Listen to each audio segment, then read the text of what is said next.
ನಮಸ್ಕಾರ Karnataka, welcome to ಆರ್ಮಾ computer. ನಮ್ಮ store ಅಲ್ಲಿ ಒಳ್ಳೆ ಲ್ಯಾಪ್ಟಾಪ್ ಸೇಲ್ ಆಗಿದೆ. ಡೆಲ್ i7 11 ಜನರೇಷನ್ ಪ್ರೊಸೆಸರ್ ಇದೆ. i7 11 ಜನರೇಷನ್ ಡೆಲ್ ಸೀರೀಸ್ ಬರುತ್ತೆ, ಲ್ಯಾಟಿಟ್ಯೂಡ್ ಸೀರೀಸ್ ಬರುತ್ತೆ, ಇದು ಟಚ್ ಸ್ಕ್ರೀನ್ ಬರುತ್ತೆ, 13 ಇಂಚ್ ಸ್ಕ್ರೀನ್ ಸೈಜ್ ಬರುತ್ತೆ, ಕ್ಯಾರಿ ಮಾಡೆಲ್ ಇರುತ್ತೆ. i7 11 generation 16GB RAM 512 SSD 7320 latitude 7320. Customer ಬಂದಿದ್ದಾರೆ, ಯೂಟ್ಯೂಬ್ ಚಾನಲ್ ಕೂಡ ಬಂದಿದ್ದಾರೆ. ಬನ್ನಿ ಕಸ್ಟಮರ್ ಮಾತಾಡೋಣ, ಹೇಗಿದೆ ಲ್ಯಾಪ್ಟಾಪ್ ತಗೊಂಡಿರೋಂತ. ಹಾಯ್ ಸರ್, ಹೇಗಿದೆ ಸರ್ ಲ್ಯಾಪ್ಟಾಪ್ ತಗೊಂಡಿರೋದು? ಲ್ಯಾಪ್ಟಾಪ್ ಕಂಡೀಷನ್ ಚೆನ್ನಾಗಿದೆ. ಆ್ಯಂಡ್ ನಾನು ಇಲ್ಲಿ ಆ್ಯಕ್ಚುಲಿ ಯಾರೋ ಫ್ರೆಂಡ್ ರೆಫರ್ ಮಾಡಿದ್ರು, ಸೊ ಬಂದೆ. ಲ್ಯಾಪ್ಟಾಪ್ ಹಳೆ ಇದ್ರು ಕೂಡ ಬಟ್ ಕಂಡೀಷನ್ ಸೂಪರ್ ಆಗಿದೆ ಸರ್. ಪ್ರೈಸ್ ಎಲ್ಲ ಚೆನ್ನಾಗಿದೆ ಸರ್? ಪ್ರೈಸ್ ಚೆನ್ನಾಗಿದೆ. ಓಕೆ. ಆ್ಯಂಡ್ ಈಗ ನೋಡಬೇಕು ಕ್ವಾಲಿಟಿ.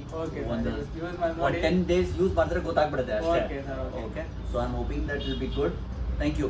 ಅರೌಂಡ್ ಹೊಸ ತಗೊಳ್ಳೋದ್ರೆ ಲ್ಯಾಪ್ಟಾಪ್ ಅರೌಂಡ್ ಇದು i7 11 ಜನರೇಷನ್ ನಿಮ್ಗೆ ಏನಾದ್ರು ಒಳ್ಳೆ ಸರ್ ಲ್ಯಾಪ್ಟಾಪ್ ತಗೊಂಡ್ರೆ ನಿಮ್ಗೆ 1.5 ಲಕ್ಷ ಮೇಲೆ ಆಗುತ್ತೆ. ಜಸ್ಟ್ ಸರ್ ತಗೊಂಡಿರೋ ಒಳ್ಳೆ ಪ್ರೈಸ್ ಅಲ್ಲಿ ತಗೊಂಡಿದ್ದಾರೆ. ಅವ್ರ ಯೂಸ್ ಮಾತ್ರ ಮಸ್ತಾಗಿ ರನ್ ಆಗುತ್ತೆ. ನಿಮ್ಗೆ ಏನಾದ್ರು ಒಳ್ಳೆ ಪ್ರೈಸ್ ಅಲ್ಲಿ ನಿಮ್ಗೆ ಕೋಡಿಂಗ್ ಕಾಲೇಜ್ ಏನಾದ್ರು ಯೂಸ್ ಮಾಡ್ಬೇಕಾದ್ರೆ ವಿಸಿಟ್ ಮಾಡಿ ನಮ್ಮ ಆರ್ನಾ ಕಂಪ್ಯೂಟರ್.